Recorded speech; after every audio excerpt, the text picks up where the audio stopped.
It's difficult to cut a square using snips because all the pieces are fixed.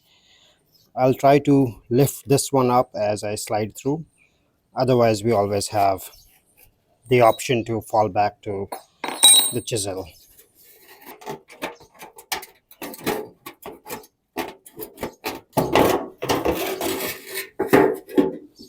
I don't have to get a straight cut, just anything would do.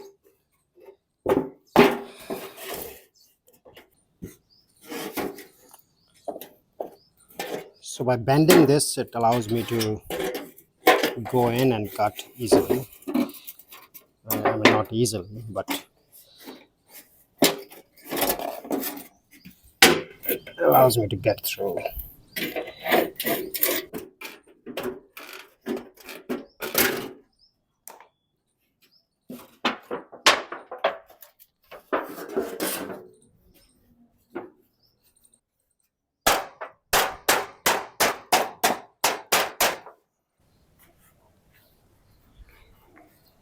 Okay, so up next, I've traced and cut out a horse vector image, and I wasn't sure that I would be able to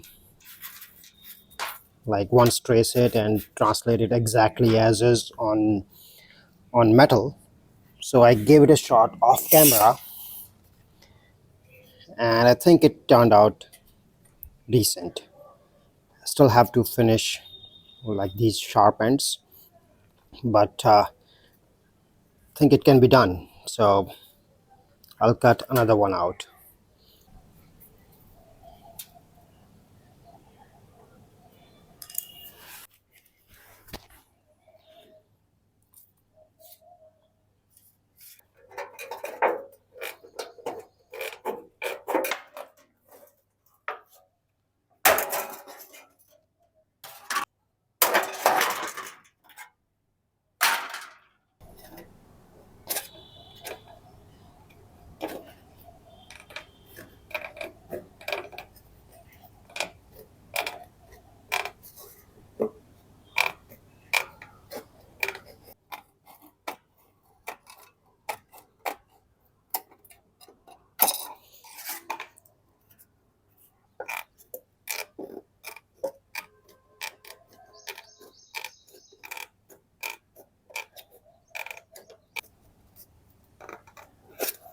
Now, before I get to more complex areas, I can trim off the excess part to make things easy.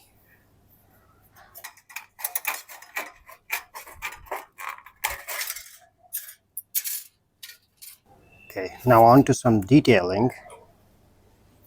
Now this curve right here is going to be difficult to achieve, so we'll give it a shot with this one.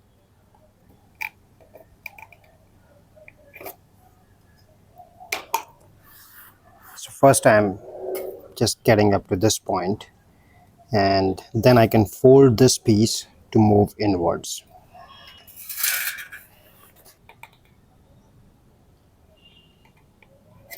These aviation snips can be really accurate.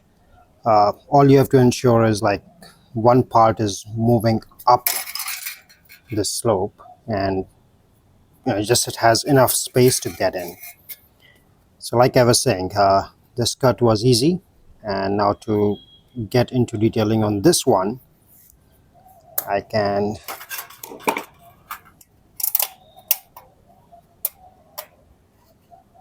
get this out of the way, and now I can work on this piece.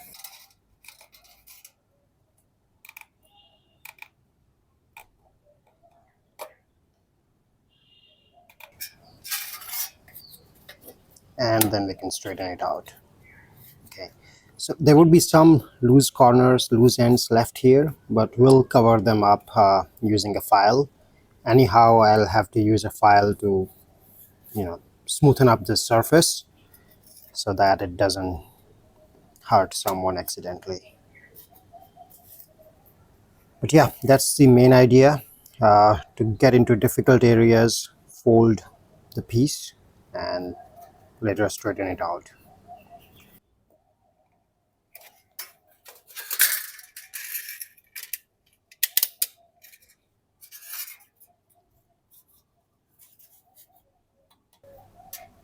I prefer using these green ones.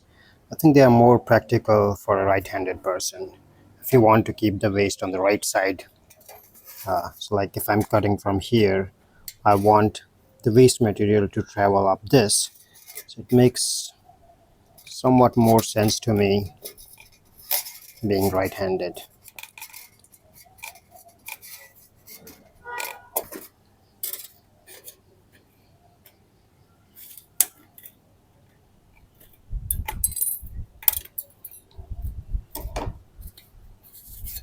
Okay, just a rough cut for now. I can get into detailing later on.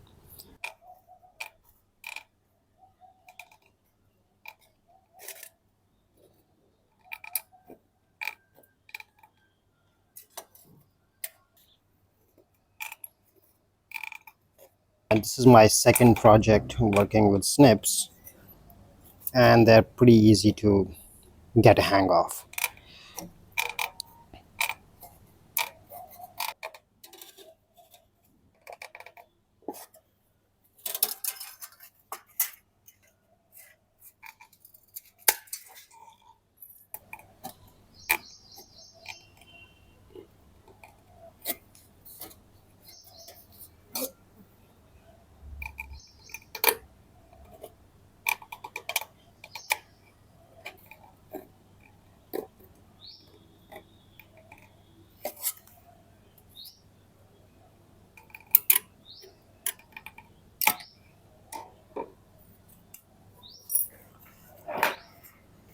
Probably next time I'll make it even more bigger.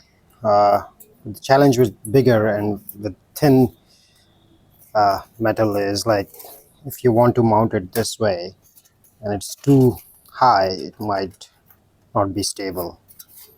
So I'm just going with a medium sized piece.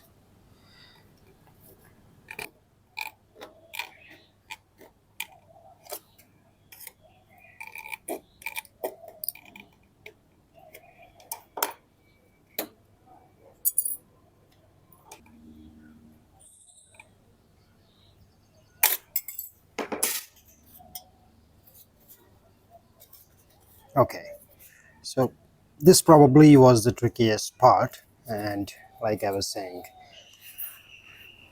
there are a few imperfections, but I can go a second round on these to make it perfect.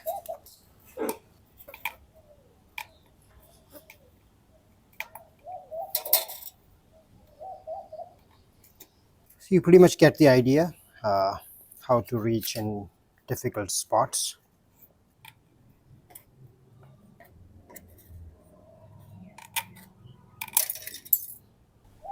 Demo enough. I'll just finish this piece up and then we'll end up with two horses. And we'll see whether we have to paint them or how to mount them. That would be next.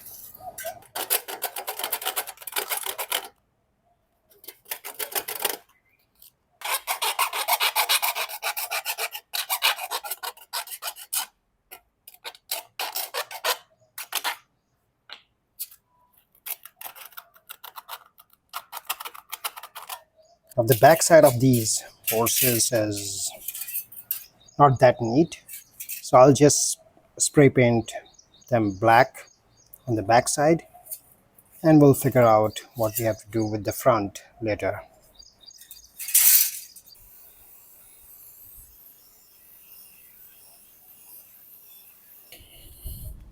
Okay, now while these are still drying out, let's talk about further plans.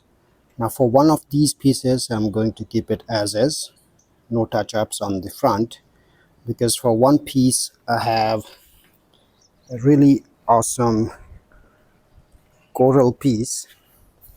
Now I don't live in a coastal area, but someone was just selling it roadside, so I just purchased it. Now the plan is simple.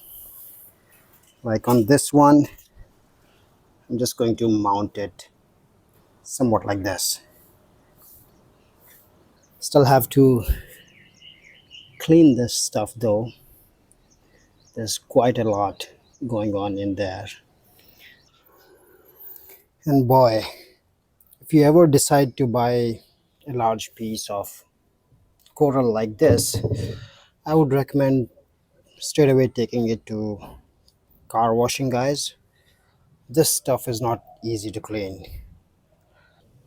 Drilled some holes into the legs and just tied them up loosely with a construction wire. This one I'm going with a rough look, although I didn't need that much wire, but it was kind of blending with the look, so I just added more than needed. And I should have made the tail longer. That way I would have been able to add support to this tail as well. So this piece is ready.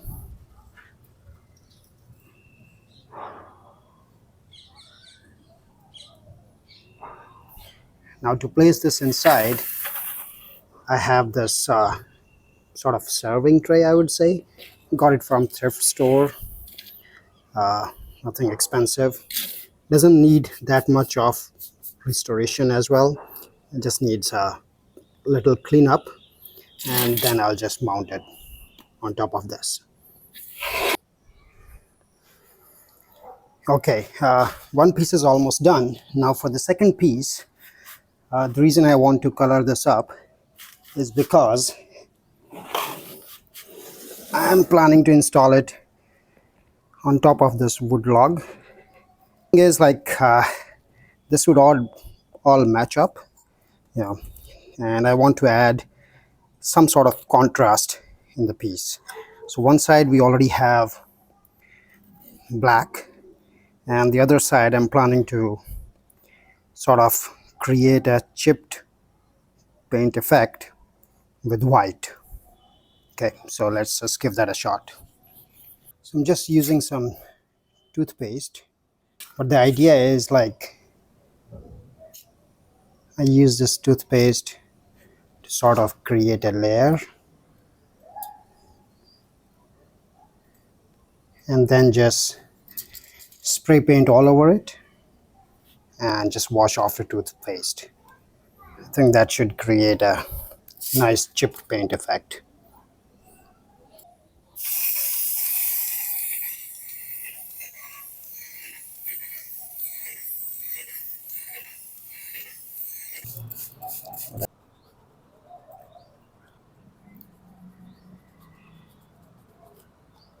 Okay, this is how we are coming along.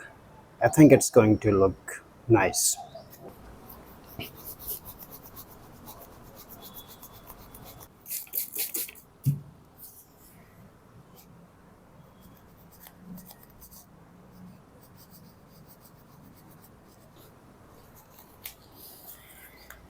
Okay, this is coming out nicely.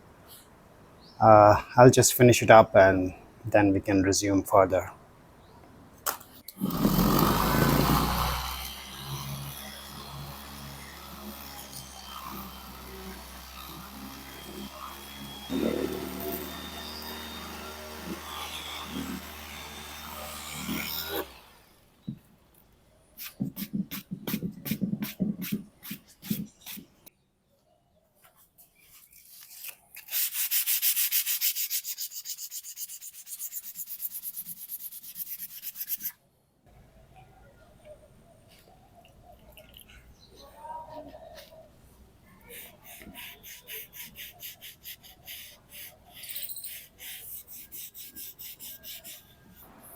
The center part is really coming out nice. It's difficult to notice it with all this mess going around. Now, I've spent quite some time on this, but this is not looking good, especially this outer area. I'll have to think of something else.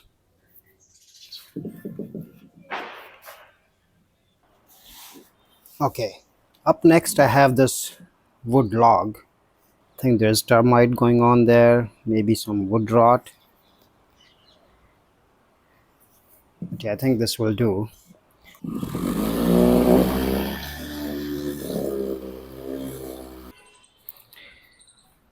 Okay, so about after half an hour of sanding and creating a mess everywhere, I'm seeing some grain. So this is exciting. Now I'm not going to get rid of these irregularities in the piece, some burn marks and some wood rot and like this defect in the wood itself. I think this is what's adding character to the piece.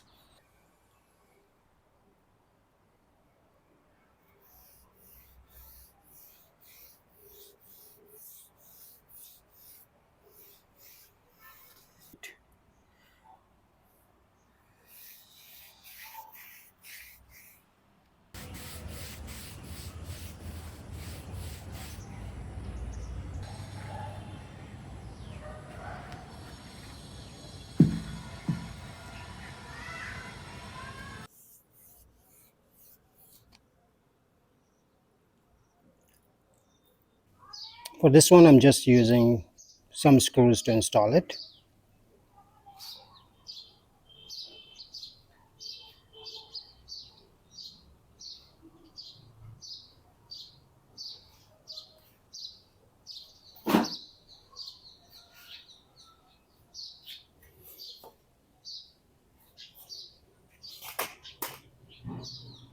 I'm confused.